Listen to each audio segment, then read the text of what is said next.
Hey, hey, hey, what is going on, ladies and gentlemen? Welcome to another episode of Unlocking Excellence. What's going on? I am your host, Eric Schwafel. I hope you're having a great day so far.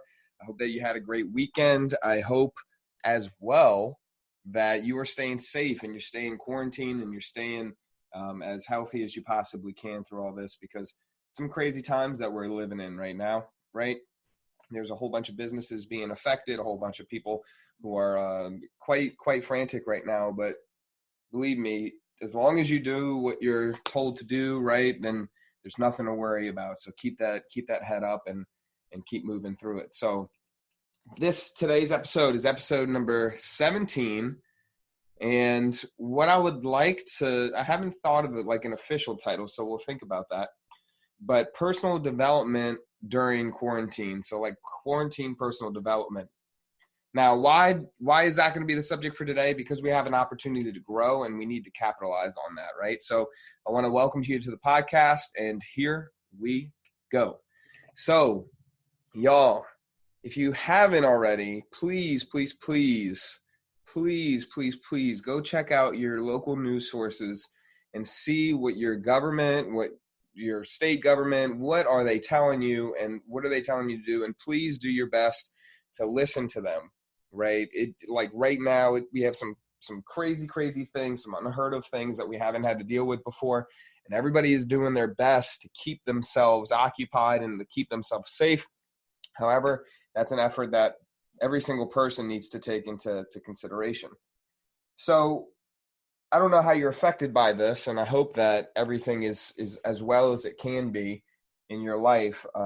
If you are affected by this, and you've got to stay home and you can't go into work and you can't do anything like that, this may be one of the best times to improve yourself, right? To improve yourself.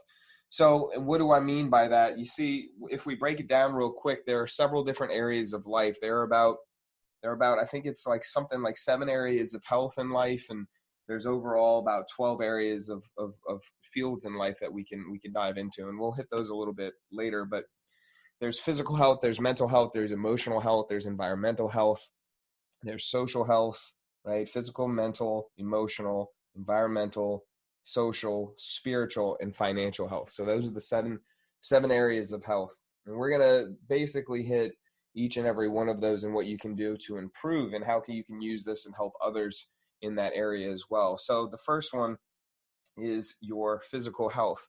Now, right now, there are a lot of videos that are going around of home gyms and people working out and people showing you how to work out. And sometimes you might think there's no way that I can keep working out. I don't have a gym, I don't have equipment, and I don't know what I'm doing. Well, if you have a computer and you're capable of using Google and YouTube, you can look up workouts. You can look up yoga workouts. You can go outside and walk. Right now is an opportunity for you to use your body as the tool, as it's supposed to be used, in order to keep you moving. So to give you some different ideas, you can go for a hike, maybe even swimming. If you have a swimming pool, you can go for a walk, you can go for a run. You can get a weighted book bag and you can do what's called a ruck. You can stretch, you can lunge, you can squat, you can do push-ups, you can do sit-ups, body weight exercises. You can race against people, you can ride your bike, you can go skateboarding, roller skating, you can push your baby in its walker. You can go up on the levees. You can go on hills. You can do Wii Sports. You can play the virtual games that they have on like the Xbox Connect. All these different things you can end up playing with and making sure that they're well. You can make games, play basketball, play sports, throw the football. You can do a whole mess of different things. You can exercise. You can learn martial arts. You can learn how to dance. You can join in group workouts that they have online. There's just a whole mess and a whole slew of different things that you can get involved in with your physical. Now, the same thing with your mental and emotional. You can start meditating. You can start praying. You can start reading your Bible. You can start reading different books. Start a prayer group. Start a group online, a support group online. Start a Facebook group and become the leader. Step up and become the leader in order to get that community and that accountability that's focused.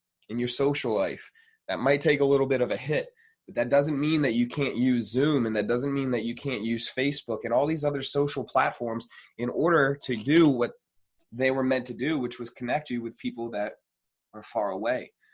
So use your social media as your social learning tool and as for your social health in order to keep you in good spirits, right? Even if that means saying hi to your neighbor from across the street, or sending your grandma a message online, or even calling your grandma. You can keep up your social life without the physical touch. You can keep up that social life by talking with other people and by using things in apps such as Voxer or a walkie-talkie or other things that allow you to pre-record a message so then you can send it out afterwards. The next one is we had your physical, your mental, your emotional, your social. We have your financial health, right? So your financial health means, how are you looking financially right now? Is your bank account looking kind of rough? If that's due to your work, then you might not be able to do anything about it. However, you can always go online. You can offer different services. You can help people with their social media, or find a way and get creative. If you're an artist, you can sell things. If you're a fitness trainer, then you can offer online programs. If you're a realtor, you can still show houses and you can still show what is available. It's just you might not necessarily be able to show the houses, but you can still get your work done. It just takes a little bit of creativity and getting into a more resourceful state. So with that being said, we got our physical, we got our mental, we got our emotional, we got our financial, we got our social. With your environmental health, what you're going to want to do is make sure that your house stays clean. Make sure that you're throwing the trash away. Make sure that the dust is gone, right? If you need to move anything out of your house, like get rid of some clothes or get rid of things that just kind of collect dust, then do that now. This is the time to get that done. And why is now the time to get it done? Because you have the time to get it done. So check out the thing. One thing that I really is to ask myself, does this spark joy? Look at an object, whatever it might be, whether it's a chair or a piece of clothing. You look at that thing, you feel it, you close your eyes, you feel it, and then you ask yourself, does this article of clothing or this piece of furniture, whatever it might be, spark joy for me anymore? And I got this from the book Tidying Up by Marie Kondo. And it's one way that she keeps her house very nice and tidy, and she keeps her house to a certain standard. And that's because she operates off of whether or not this gives joy. And last but not least, spiritual health. So right now, I believe we're in a spiritual warfare. And the big thing that we need to make sure of is we stay in good health, that we stay in a proper emotional state. And that means that we want to make sure that our spirit's intact. So give yourself and your spirit a little bit of love, whether it's reading the Bible or reading your holy book, whether it's meditating, praying, spending time with those around that have the same type of vibes as you, and expressing yourself too amongst that, right? Like right now, there are a lot of people who are probably mad at God, and that's totally okay. Tell him how mad you are. Express your anger to him and express everything that you feel, whether it's good or whether you judge it as bad. Express all that to him and get it out. You can journal, you can read, you can dance. They have this thing that my girlfriend and I did the other night. It's called Dance Church. And it was a Facebook group of 3 dancers who had a studio, and they did a Facebook of them dancing. And after we danced, holy crap, was I sore? Was I tired? Just getting all of it out, but you feel so great because you're putting yourself into your body. So if you notice that you've been in your head a lot, do some things that are going to get you into your body, that are going to make you forget about what it is that you're doing. Sometimes that's a shower. Sometimes that's going for a walk. Sometimes that's just talking to somebody else. Now, why am I telling you to hit all these different aspects of your personal health? Well, there's a reason why the world is in this kind of slow down phase right now. And that's because what we were doing for so long in the past wasn't working. And for me, what it says is that spiritually, that we are being told that what we are doing is not working, and we need to switch up some habits. So one thing that I actually did is I bought a coach. I hired a coach to help me, because a lot of times what happens in these times, right, these pandemics and these times of stress and overwhelming feelings, people contract, right? Businesses contract. They start cutting their expenses and they start saving everything they can, which is very smart, right? Like that's one of the first things that you want to do, but also you want to start expanding. This is the time when everybody contracts. So if you start to expand, you're going to be better off on the way out. So that's the thing that I'm looking forward right now is expanding with my coach. So think about that. What sparks joy in your life if you want to keep stuff around? What sparks joy? And if it doesn't spark joy, get rid of it. And then the next piece of the puzzle would be, what sparks joy? And then what's going to help you grow, right? What's going to help you get to that next level? What's going to keep you expanding? What's going to help you expand to that next level? Because if you fall back into old habits, then as soon as this thing is over, it's going to be so tough to get out of those habits. So you need to stay on routine as best as you can. And how can you do that? By waking up early, by having a miracle morning, by time tracking what you do throughout the day, just like you would do a food journal and food track. You want to time track. You want to ask yourself some questions like, what would move the needle in my business today? What would move the needle in my life? What are some productive things that I've been putting off recently? And when you ask yourself those things, then you'll begin to see you can ask yourself, once you see those things, why have I been putting it off? And you might notice that it's a lack of leadership within yourself and it's a lack of discipline within yourself. It might not be, it might be something completely different, but however, with most people that I talk to, it's a lack of leadership within themselves and a lack of discipline. And that comes from not having that proper example, right? So I urge you to find somebody who radiates that to you, who's responsible, and then to begin to model and match and mirror their movements.